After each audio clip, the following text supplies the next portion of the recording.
Ce este un buget agricol? Foarte simplu. Pornind de la realitate. Principalele documente financiar-contabile într-o fermă le cunoaștem. Sunt balanța, raportul financiar de profit și pierdere, P&L-ul în engleză, raportul de trezorerie sau cash flow-ul. Unele dintre ele sunt obligatorii, pentru că ni le impune legea în orice fermă și în orice firmă registrată în scopuri fiscale și din punct de vedere juridic. Însă altele sunt opționale pentru că au o dimensiune analitică, ne arată mai în detaliu ce se întâmplă în business.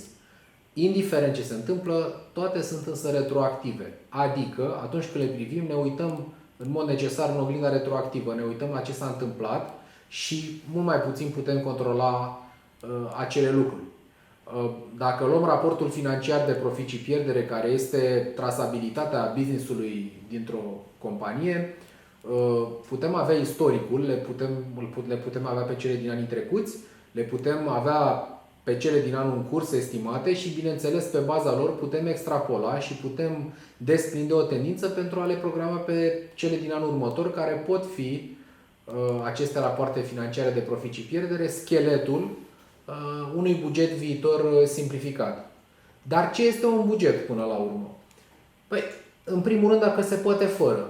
Da, dar fără un buget nu putem controla absolut nimic. Este mai bine cu un buget? Da, pentru că în agricultură, de exemplu, nu putem semăna de 10 ori pe an. Sunt costuri mari implicate atunci când luăm o decizie pe o verigă tehnologică, suntem limitați de rotație și atunci trebuie să știm sigur că ceea ce facem este cel mai bun lucru posibil. Un buget este, deci, o planificare de resurse și venituri. Este o foaie de parcurs pe care ne setăm. Un scenariu este însă limitat în timp, în mod dublu limitat în timp.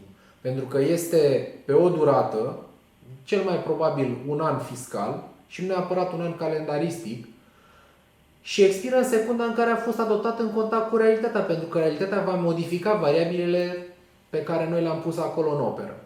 Este însă cu atât mai valoros cu cât se bazează pe o analiză istorică și pe una prospectivă, care să conțină cel puțin două scenarii, unul bun, ideal, și unul mai puțin bun. Un buget nu e nimic însă fără un plan de acțiune care să detalieze în timp și spațiu ceea ce vom face pentru ca bugetul pe care l-am scris din punct de vedere financiar să se și realizeze. Nu servește însă la nimic un buget, indiferent de caz, dacă nu învățăm retroactiv din el. Următorul buget este întotdeauna mai bun, spun specialiștii. Însă cel mai bun este primul buget. Fără un buget nu suntem buni în business. Ingredientele bugetului sunt două mari și late. Sunt elementele mai controlabile, care sunt costurile. Ele sunt disponibile. Știm de câți bani dispunem pentru a putea angaja costuri.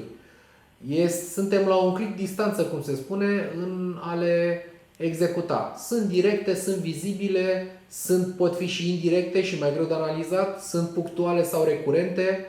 Contează și magnitudinea costului față de business în general.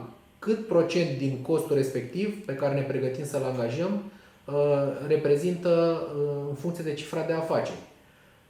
Pot fi și neprevăzute, bineînțeles. Sunt și elemente prospective alături de costuri, sunt veniturile, ele sunt resurse viitoare și mai greu de determinat. Sunt lead-uri de business existente, sunt ipoteze de menținere a business-ului, sunt ipoteze de dezvoltare, de apărare în fața concurenței, conțin noi oportunități prin prospectare activă comercială, prin cucerirea pieței, sunt venituri recurente și excepționale, sunt costurile în oglindă. Însă prăjitura rezultată din amestecarea costurilor și a veniturilor nu este egală cu ingredientele ei. Modul în care o amestecăm și în timp și în spațiu ține de măestria omului de afaceri în a avea un rezultat bun la final, prăjitura să fie una conform celor planificate și să nu avem surprize cu rezultatul final. Particularizând la agricultură, care sunt ingredientele bugetului agricol? În primul rând, este contul de rezultat și pierdere la nivel de hectar. Sunt așa numitele fișe tehnologice de cultură, pe fiecare cultură în parte, care conțin și costuri și venituri, conțin și costuri fixe și costuri variabile. Sunt scenariile tehnologice la nivelul fermei, în funcție de anul agricol, în funcție de rotația pe care o avem. Bugetul conține neapărat suprafețe și culturi, ipoteze de rotație, apetitul de profit pe fermă al agricultorului. Costurile variabile pe suprafață pot fi, de exemplu, arenda și semințele sau celelalte inputuri de consum. Sunt costuri variabile în timp, sunt costuri variabile în spațiu. Nu este același lucru să avem o fermă de 100 de hectare sau de 1000 într-o singură comună sau în 10 sate. Costuri fixe, operaționale, cum ar fi, de exemplu, telefonul, și din investiții, amortizările rezultate din utilajele pe care le-am cumpărat cu sau fără finanțări, din silozurile pe care le-am ridicat și așa mai departe. Salariile, fixe, variabile, bonusurile, dar și fiscalitatea aferentă, contribuții sociale, impozite și așa mai departe. Apetitul de profit al fermierului pentru fiecare cultură în parte, în funcție de tehnologia pe care a pus-o în operă, producția la hectar, calitatea ei și prețul pieței. Cheltuieli neprevăzute, de exemplu, măsurile sanitare generate de criza COVID. Venituri excepționale pot fi și ele puse în buget. De exemplu, când prevedem să vindem un tractor vechi care și-a făcut datoria, dar pe care trebuie să-l valorificăm pe piață, de care nu mai avem nevoie. Și în ultimul rând, puneți într-un buget al unei ferme întotdeauna bani albi pentru zile negre. Rezerve puse deoparte. Într-un an secetos, nimic nu este mai valoros decât o rezervă.